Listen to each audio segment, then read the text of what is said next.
Hello, I'm FJXTraGam, welcome back to Store Sunday. This is the sometimes released series I run on my channel where I show you store content that is particularly interesting and worth checking out in some way. And this series is back. The reason it went away for a bit is because we went through so many bad maps that were either delivering awful value or just kind of basically ripping people off and still being allowed in the store. I was like, okay, let's take a step back. Let's, wait until the content improves. And I found something that looks like it would be a, pretty good deal at only 490 mine coins, but also potentially a really interesting map on the inside. So today we'll be answering the question of, is Rifted Chunks Challenge worth your 490 mine coins, which at current prices is around about $3, £2 to €1.50, something like that, depending on your region and your currency. But is the map worth picking up and worth checking out in some way, as the name of the series does suggest? And let's find out by diving right into Rifted Chunks. And as you can see, these chunks are in fact rifted. So the reason that I'm immediately drawn to this map as opposed to, say, other ones of similar names and natures like that, 999 Extreme Skyblock, is because it looked like there was a real, piece of content behind it. And that basic idea was like, what if there were a bunch of chunks from a bunch of different biomes, some which already exist in Minecraft, some which clearly don't,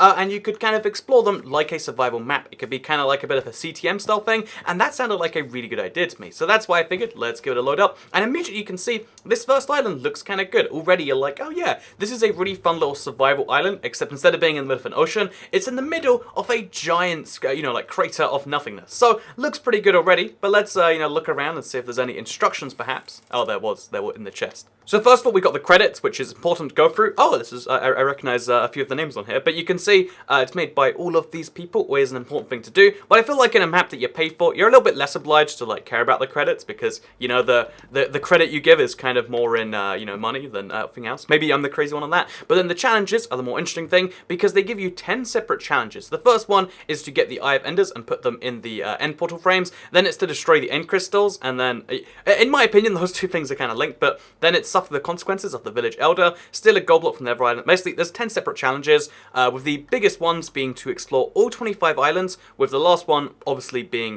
get the castle, which will make you king of the entire place. And the castle, I believe it's that one over there.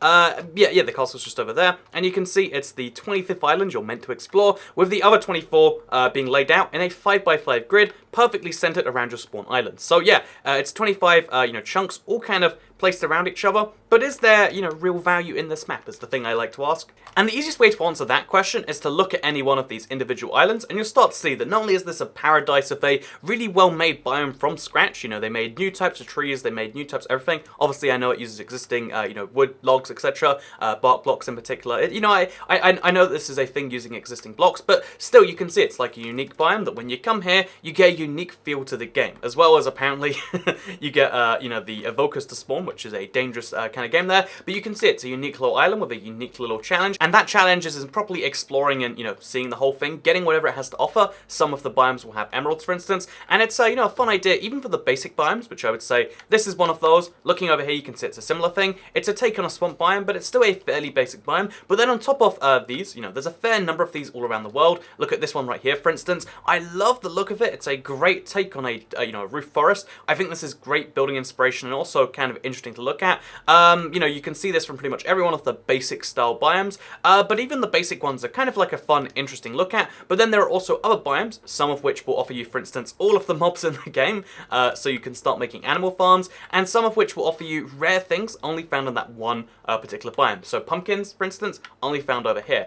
For instance, if we look to the left over here, these colder biomes are the only ones which will offer you certain types of ice as well as spruce logs, etc. And it basically means that the 25 islands all have their own unique purpose. If you want to master the survival island, which is usually the challenge, given to you, it's like, oh yeah, the way you've got to do that is build from island to island, have a successful bridge system between every single island, and collect a little bit of everything. If you want to have mushrooms, you got to go to the mushroom island, and you got to take them from there back to whichever island you decide to call home. Again, it's recommended that you call the middle one home, but you can call any one of these biomes your own personal home, and I think that's a really great thing. So also this one is the Phantom Island too, which is kind of scary. Oh, and it's also the Zombie Horse Island, which is again not a mob you can find in usual survival. So there's a lot of cool things I like about the vague basic premise, and they even have decided to do something a little bit early for the Village and Pillage update, because we've even got some village-style buildings. I don't believe there are villages inside them, but we've got some village-style buildings found over here and found on different islands, which I think is kind of great. So yeah, it's a new take on Minecraft survival if you like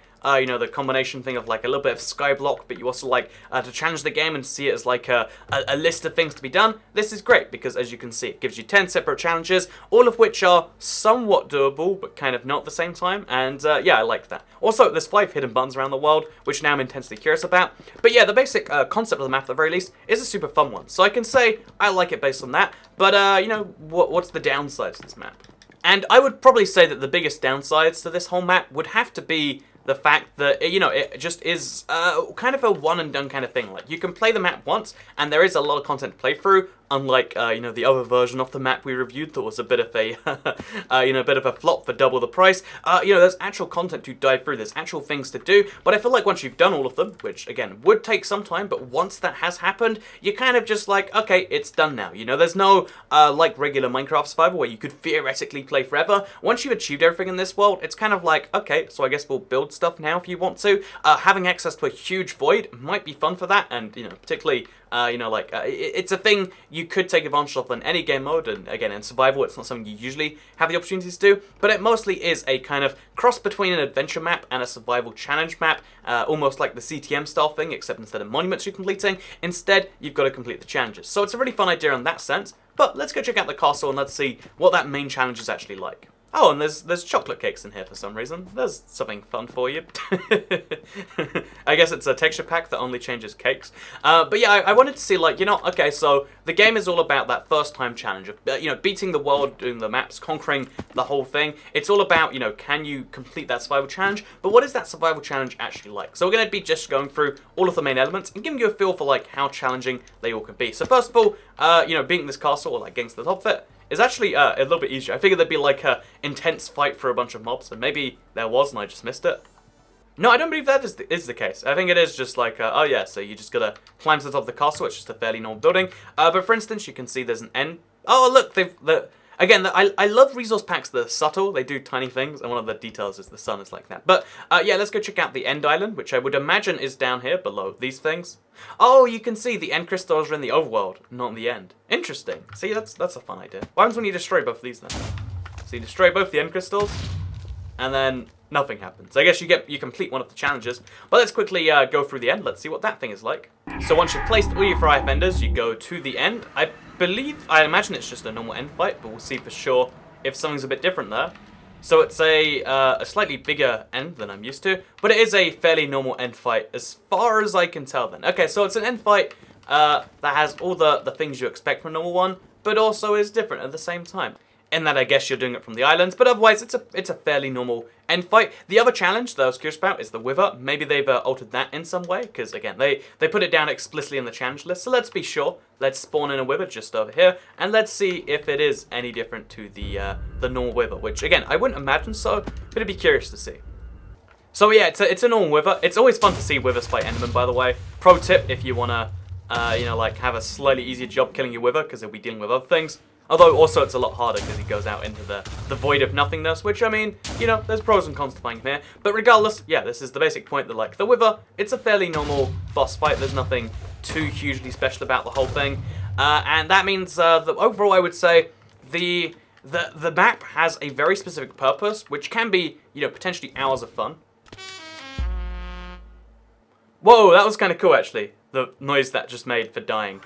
Again, it's a nice little touch there. So what I would say about this map is it looks like it's a really fun experience. It's one I personally want to play around with. Even after seeing it all, it's like, you know, that would be a bit of a fun, like, you know, hour experience. Like, can you get all the mobs? Can you get to the end? Can you do all these different things? And because all of the, you know, because they've actually used a, you know, resource pack on top of actually, you know, changing biomes, unlike just being a simple, this is something you could make yourself, this isn't something you could easily make yourself, which is why, you know, think is what the marketplace should be about. This is things, you know, that, like, you know, admittedly, if you used MC Edit, if you made your own resources, you know, it's something that would take you a long time, not 20 minutes to make yourself, which is why, you know, maybe just paying $3 if you want to have a bit of fun, play a kind of Skyblock style thing again, you'll have a lot of fun doing this. I love the chunk islands. I love how they put creativity into making all of them feel like a unique biome. Look at that one. The tree actually like digs into the soil. It goes underground there. That's really great. Look at that ice island in the distance there. Look at all these different islands. They all have their own unique feel, unique personality, and unique blocks that you need to go there to get to make your dream house or your dream whatever.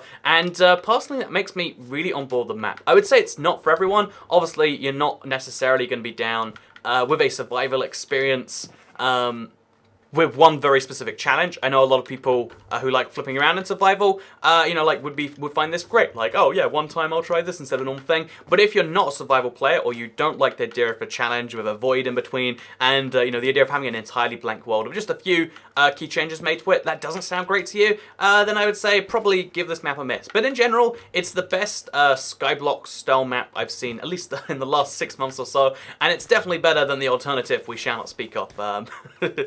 Extreme Skyblock, and by a significant margin. And my favorite thing is that it's significantly better while charging significantly less than half in fact, which is, all I need to say about something. I love when there are people who are actually trying to, put effort in and, feeling like, this is probably worth that amount, rather than saying, we're going to put the bare minimum effort in and charge the maximum amount that we'll be allowed to. I love seeing, creators actually create something because they want to have something that will provide value to people, and that's what I feel like this map does. At least that's my opinion on it. I hope you did enjoy this video, though, covering and showcasing and all that sort of stuff. You can like this video if you did like it, because it helps out the channel a lot, and lets me you don't like falling in lava.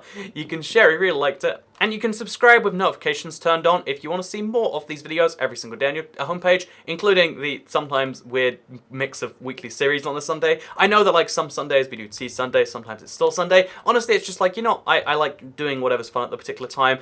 When 1.14/1.8/9 comes out for Bedrock, which I know has a lot of names, I'll totally be covering, a bunch of seeds for that. You can expect a lot more Seed Sundays. And when there's, more unique content on the store, I'll be checking out more of that. But for now, I hope you did all enjoy today's Store Sunday, and I guess I'll see you all in the next one.